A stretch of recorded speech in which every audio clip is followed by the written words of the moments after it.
Hello, Abnormal Family. Got another one for you. This will be the 8 o'clock drop tonight. Done 2 today.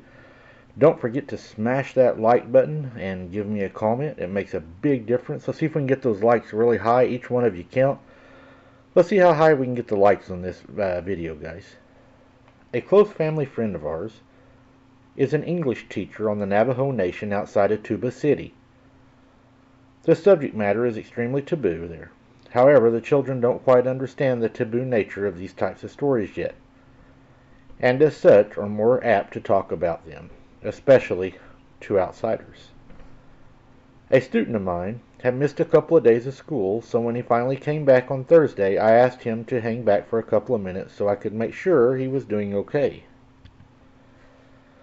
At first, he was acting somewhat, kind of despondently, and that he wasn't making direct eye contact, and he was acting a little fidgety, a bit. Eventually, I got him to open up by asking about his family. He mentioned that his brother had been injured. I asked if his brother was all right and whether he had received medical attention. He reported that a local medicine man had visited their home. Medicine men serve an important function in Navajo, or Dain culture, and are often called to go out to the bless people or sites where negative encounters have occurred. The hospital in Tuba City even has a couple of medicine men on call. As part of their training, these medicine men study and learn the Dain creation stories, which tell of the Dain people emerging out into the land from deep within the earth. These stories speak of other species and entities who also emerge from these subterranean tunnels. Some of them speak of witches or demons who practice black magic and all manner of immoral things. Now, skinwalkers, ye constitute only one such group, of which there are several, but the skinwalker's specialty is being able to shapeshift into a animalistic form, typically that of a dog or a coyote, though sometimes bobcats or mountain lions are mentioned as well. I thanked my student and wished him well, pondering what to do next. I wanted to make sure his brother and family were okay. So the following week, I asked the older brother, the one who had been injured, if I could set up a meeting with him and the school social worker. She and I had worked together on similar cases before, and she was able to provide an open mind as well as a safe place for students to share their stories. He agreed, and so we met. The following is his encounter. Me and my little brother were home alone. The sun went down and it got all dark out, so we went to the trailer. We was just messing around or whatever when something hit the outside of the trailer. I was like, "What was that, bro?" But we didn't hear nothing after that. But then we heard like something was walking on the roof of the trailer. I turned the light off and jumped off the trailer. I turned the light off and it jumped off the trailer. Sorry about that, guys. I looked outside and I could see something moving. It was moving around out there. I turned the outside light on, but I couldn't see it no more. I grabbed a baseball bat and my little brother grabbed a machete. We opened the door and went outside looking around to see where it went. We was walking past the outhouse when I seen something from the corner of my eye. It was like a dark shadow crouched down next to the outhouse. And as soon as I seen it, it came running at me so fast I couldn't even hit it.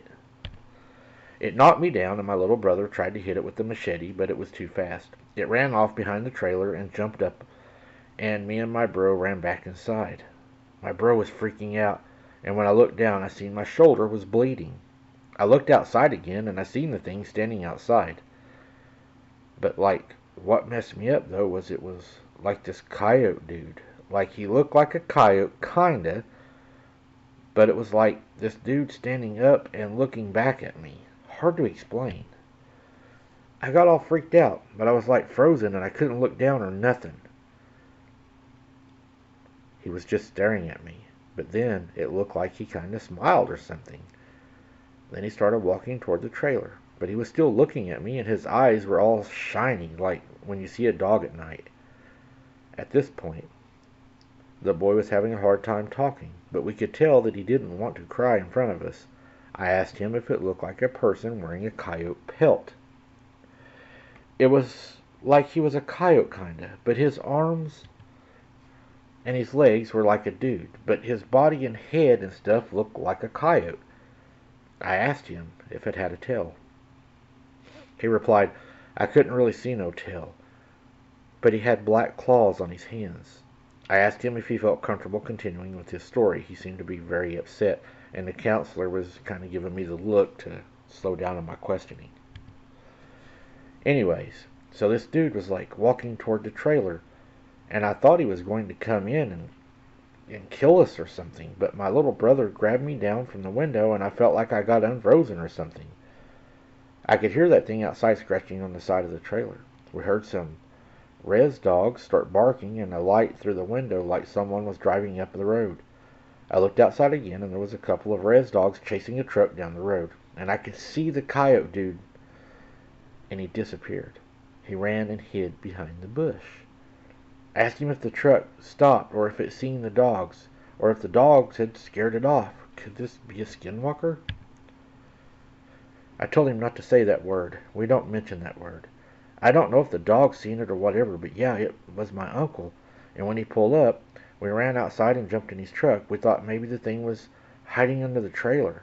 My uncle drove us to town because my shoulder was all messed up, so I had to get stitches. I asked him how many stitches he had gotten, and what the doctor had treated him, and what the doctor had said. He said he had gotten like 10 stitches, bro. He showed us the bandage on his arm and upper left shoulder. And yeah, we told him what happened or whatever, but he just thought we was a wild coyote that attacked us. He wouldn't listen to us about it being a man. He mentioned that they wanted to treat him for rabies, but his parents would have to sign for that. They administered antibiotics, and the parents did sign for the rabies shot. Whenever they went home, there was a shaman in their yard blessing the property. I asked him if it had been back since the shaman had blessed the property, and he said it had not been back on the property, but they still hear it howling at night and running around the property, and the kids are very scared that it's going to return. The counselor now has them having to take counseling and talk about their trauma, but the counselors are still pushing the coyote, and they keep telling them it was just a coyote. But I know better. I teach these kids. I know these kids. You can tell when they're telling the truth and when they're lying, and these kids saw what they said they seen. These things are out there, and I wish more people would pay attention. You know, when you said scratching on the house, man, that brought a lot of memories back to me. They would scratch on our house all night long. Scratch, scratch, scratch. They would mess with the dogs would bark. They would hide under the house and on top of the house and in our trees. I believe these kids. What do you guys think? I believe they really did see something. I think it was a dog man. What do you guys believe it was? Thanks for listening, guys. Smash that like button. Keep your head on a swivel. And don't be something's dinner.